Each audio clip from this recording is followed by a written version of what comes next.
Hello everyone, artist Charles Wolfe here. Let's get to painting.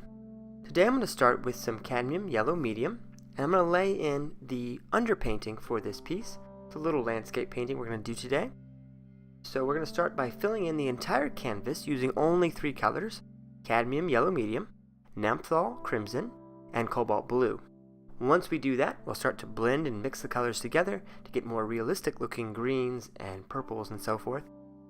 And after we have all of that, once it's dry, of course, the bottom layer, the underpainting, we're going to go back and put in these other mixed colors on top and make it look much more realistic.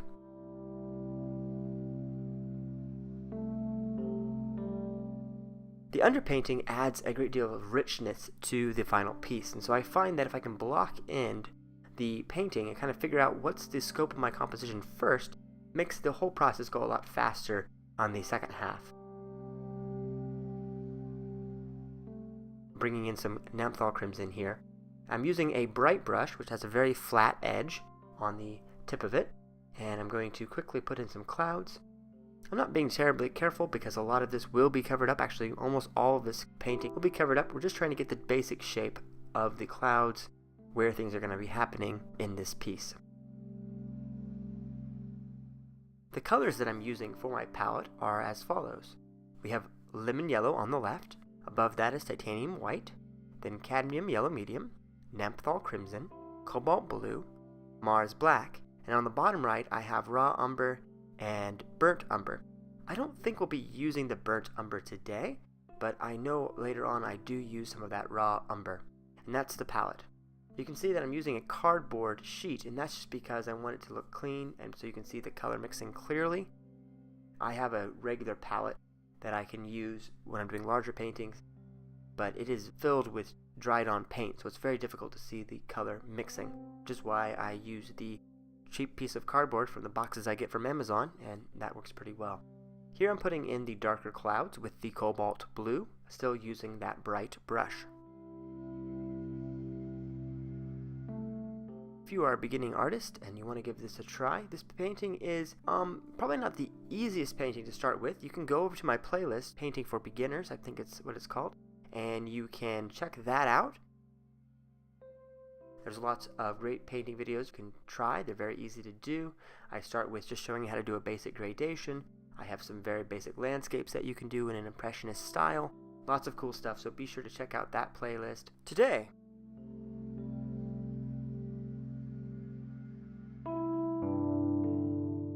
this painting, however, is not quite as basic, but that's okay. Anyone can try to do this painting. I put all these videos up here for educational purposes, so if you're just trying to learn how to paint, please feel free to copy along and follow along with this painting video. I do ask, though, that if you are going to copy my work, that you don't resell it, because that would be a violation of copyright. Thanks. Okay, moving on here. Putting in some blue in the background. We're putting in the hill line. And I'm putting some blue here that's kind of cutting across, trying to figure out where the light and dark sections of this painting are going to be. Right now it looks kind of messy, and that's okay. We're not trying to make it look perfect. We're just trying to figure out where is the basic shapes of this piece, where are the highlights, where are the lowlights. Basically what I have is I have the top section is my clouds and the sky, and the bottom half is going to be the actual meadow. I'm thinking I'm going to put a few trees in there as well, maybe a little fence. It's going to look really great once I'm finished with the whole thing.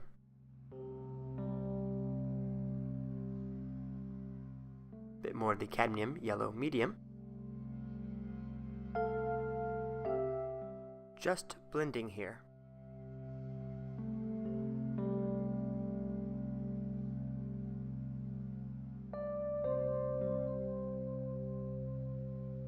Okay, that's looking pretty good. Let's go on to the next step. I'm going to take the blow dryer. I'm going to dry off this paint completely for about 3 to 4 minutes, 2 to 3 minutes. And once it's completely dry on my 8x10 inch canvas board there, I will go on and start to combine some of the colors. I'm going to take some cobalt blue and some titanium white, mix that together with my flat wash brush, start putting in some of the sky.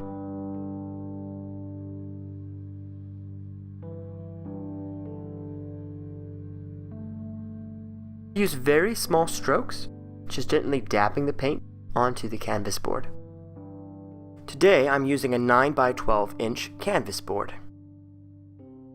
One of the nice things about canvas boards is that you can frame them with a normal picture frame, which makes it very convenient. They're also handy for storage because they don't take quite as much room up as a normal size canvas or even a larger gallery size canvas. So I like using them for these little demonstrations, especially since I do a lot of these paintings and I can store them very easily and handily.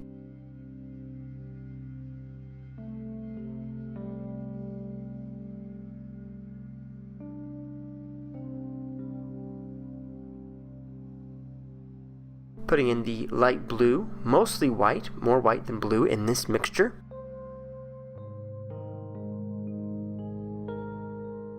I love using this wide flat wash brush. It's a very neat little brush and it covers a lot of the area fairly nicely. I generally try to use the largest size I can when I am painting, and I find that if I use a larger size for the brush, it covers nicer and works pretty well.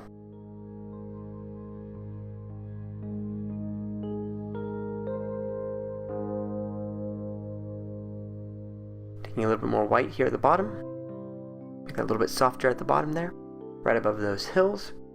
One of the things that I like about having an underpainting already on my canvas is that it adds a great deal of warmth. The yellow especially and the red will sort of subtly show through this layer of blue. And I'm not making sure I'm perfectly covering every little spot of it, but I want it to show through a little bit, and that will add a bit of dynamicism to the painting.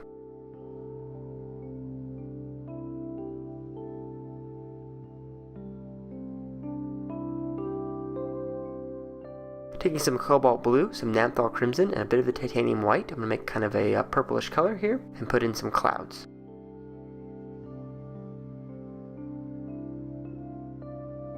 A little bit more of the white, lighten that up a bit.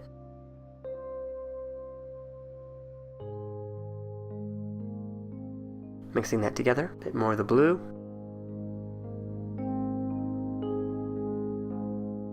And over top of this darker section here, I'm going to lay in this slightly darker color across the top.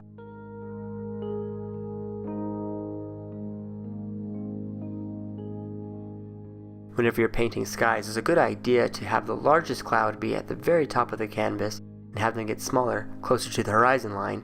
That will add a great deal of distance and depth to your paintings. A few little clouds over here. Just dabbing there with the paint brush.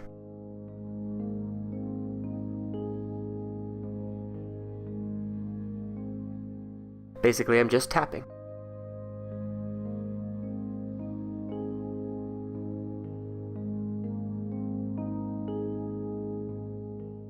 I love painting skies. They're one of my favorite things to create. A bit more red to this.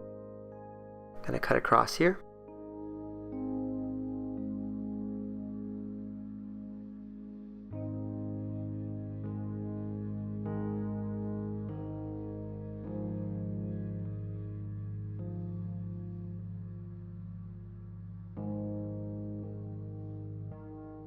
Being careful not to over-mix or over-blend the two colors. I want it to be very active with the brush work. You should be able to see each of the little strokes. We really want it to be bold and active and have a very loose brushwork style. So don't blend this together too much. Let the brushwork stand on its own, and you get a nicer looking effect and painting at the end.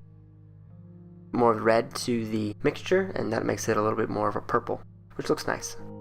Grabbing some titanium white and the cobalt blue, just a touch of that. Make some more of the lighter blue. Go back over a few spots and intensify a few of the lighter blue sections.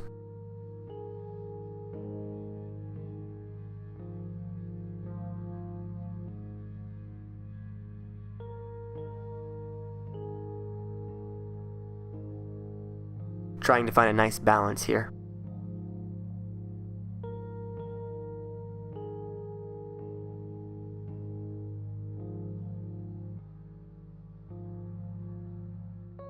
Gently blending this all together.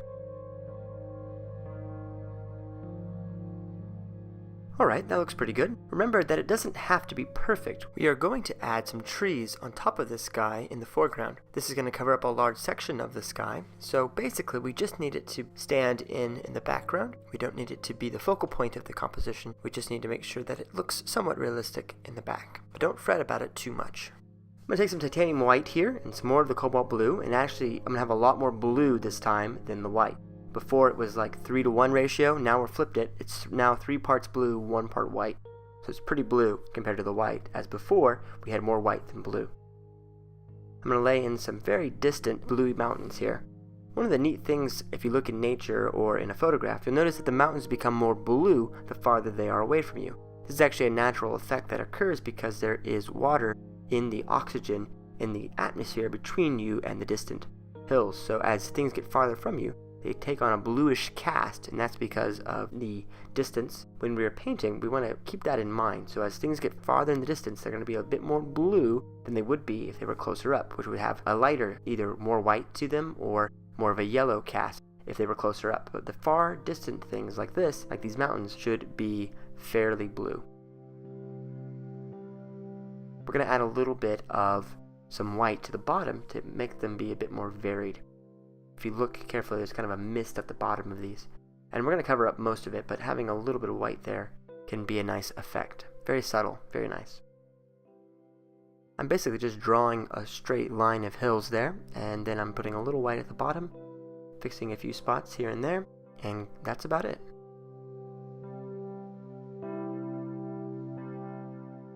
These are so distant that I don't need a lot of details in them. Okay, take the touch of the Mars black and a bit of the cadmium yellow medium. Black and yellow makes a very nice shade of green, kind of an olive green. It's one of my favorites to use. In many of my other videos I use this combination. Cadmium yellow, more yellow than black. I actually have too much black there, so I'm going to have to mix some more yellow with that. More yellow. Should be a great deal of more yellow to it. I'm going to add a bit of the cobalt blue as well as the titanium white to the mix to kind of lighten it up. Because I'm doing some distant trees, I added the blue for that depth, the same as I did for the mountains. Okay, now once I have the color about what I want it to be, I'm going to put in some very distant hills. A bit more of the black there. There, that's looking closer to what I want.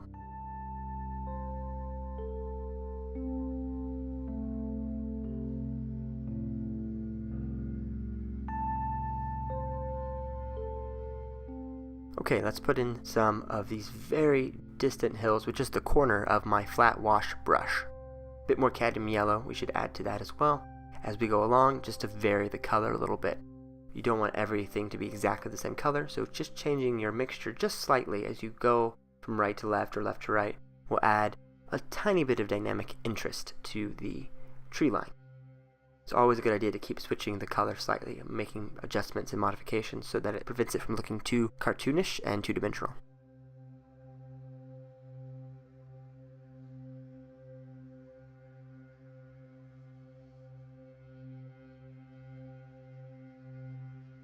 Continuing to work on this tree line here, grab some more of my mixture, maybe a bit more of the black and yellow. I'll add that in just a moment.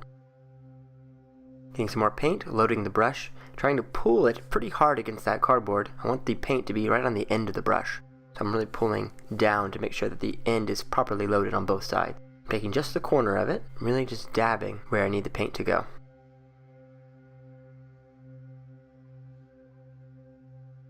We're just making tiny little tree shapes, and they're very small, few light indications back there in the distance.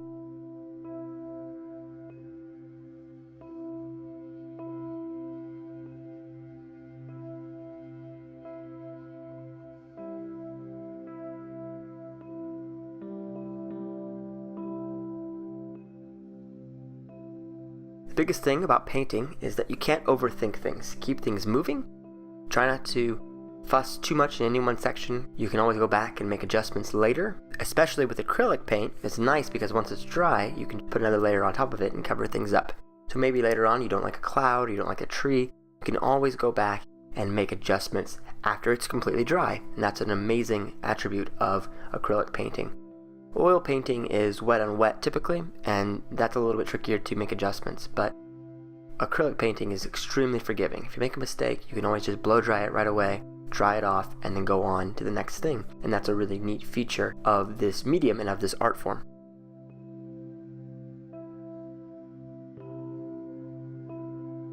Alright, almost done with this tree line, a few more sections of this.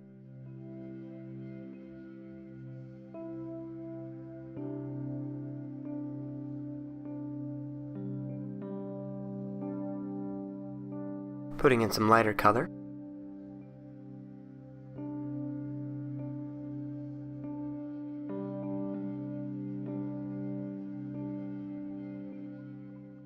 On the top, and then going back and making sure I have a darker bottom to these trees. So I want a lighter section on top covering up some of the mountains, and then I want there to be a darker line underneath. It's not a literal line, just kind of some dabs of some darker color, because it would be darker underneath the canopy.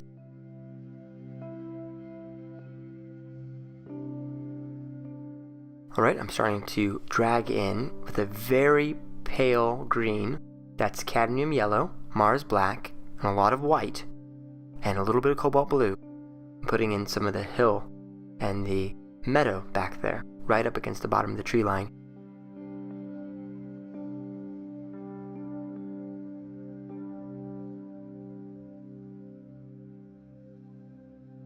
And you'll notice, just because I already have some colors on there, wherever it's really hot, like that red color, it's going to be a bit brighter and bolder. And then wherever it's darker with the blue, it will automatically be a little bit darker, just because of the underpainting that's there, the undercolor. And that automatically makes some adjustments within your paint. And that's a really great feature of having the underpainting first, is that once it's there, it will affect and have an impact on the overpainting. A little bit more of the cadmium yellow, now a bit more of the cobalt blue. Again, just slightly adjusting my mixture as I go so I get some variation. It's all the same, it's kind of boring, but if you vary it between brush loads slightly, it will make it much more impactful and more realistic. It's a very simple trick to make your paintings look a lot more rich and vivid.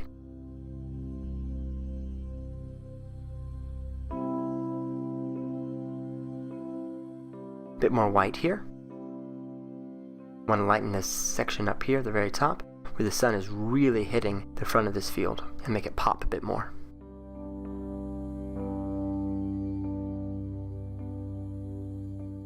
Back to the cadmium yellow black mixture, a bit darker.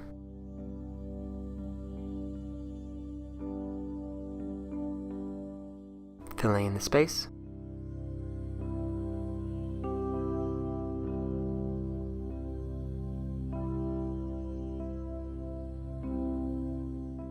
And with just a few simple strokes, you can already see the painting taking shape, and that field is looking fantastic.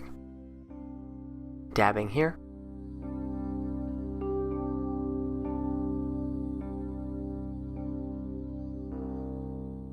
Grabbing a bit more of the black. Darkening this edge up here.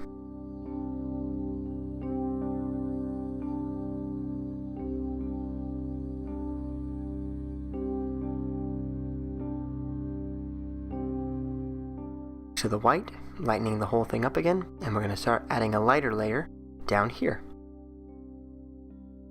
You can almost imagine the clouds are casting these long shadows over this hill and over this meadow, and we want to indicate that with the lighter sections of green and the darker sections of green. Back to my cadmium yellow black mix plus some blue and a little bit of white added. Going to fill in this bottom here. And we are nearly done with this first half of the painting. The second half will comprise of putting in the fence line, making a few adjustments to the way the land is sitting, adding some flowers, and of course adding in the foreground trees that will create a better sense of the depth. If you have a larger foreground object, that will push everything in the background even further back. It's very cool. So be sure to check that out. I'll have that up probably within the next week for sure. Bit more of the white here. I want this to be much lighter on the left. Be careful with white. It's good to add a little bit here and there, but if you get too much, it'll look washed out.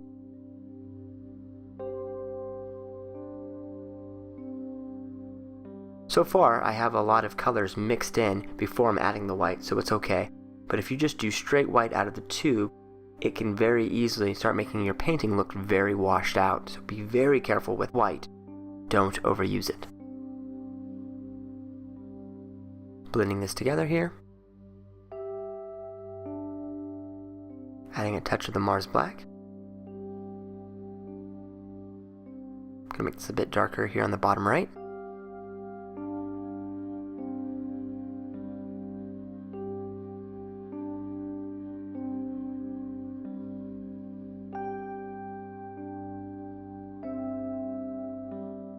Bit of the lemon yellow, Mars black, and the white. I'm going to mix that together. Using a liner brush here, and a bit more of the black, try to get a darker color. And we're going to create some variations in the foreground, the very closest part of the field. It's closer to you, you're going to see more changes in lights and darks. This is an impressionist style painting, so we just need to indicate the differing sections of light and dark. We don't need to draw every little detail in. We're just trying to quickly vary the picture a bit with this rapid brush movement with my little liner brush there.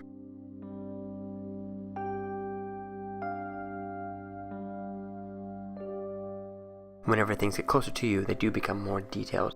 You can see more variation in the grass and in the field.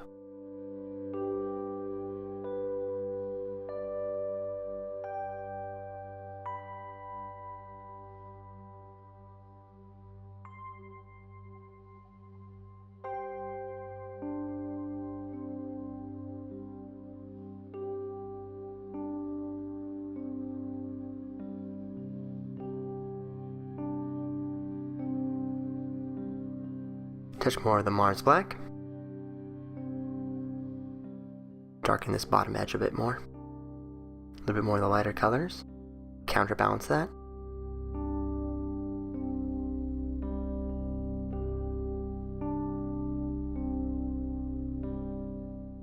It is easy to get carried away, so be careful here.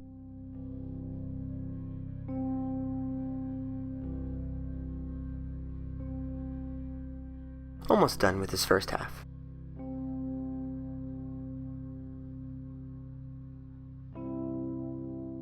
Just blending that together a bit better. A little bit more of the dark color. I'm going to add some more water to it, thin it out a bit. I want it to run a bit better. You find that the paint is sticking together, it's kind of getting clunky. You should definitely add some water to it to help thin it out so it runs off the brush. Doing some quick little lifting strokes, kind of indicate some grass. I'm not sure I like the effect of this, so I do change it before I'm finished here. You can skip this step because I do change it, but I do add some more of the dark, so take that into consideration when you do this. Sometimes you have to try something, see how it looks, and then make adjustments from there. That's part of painting.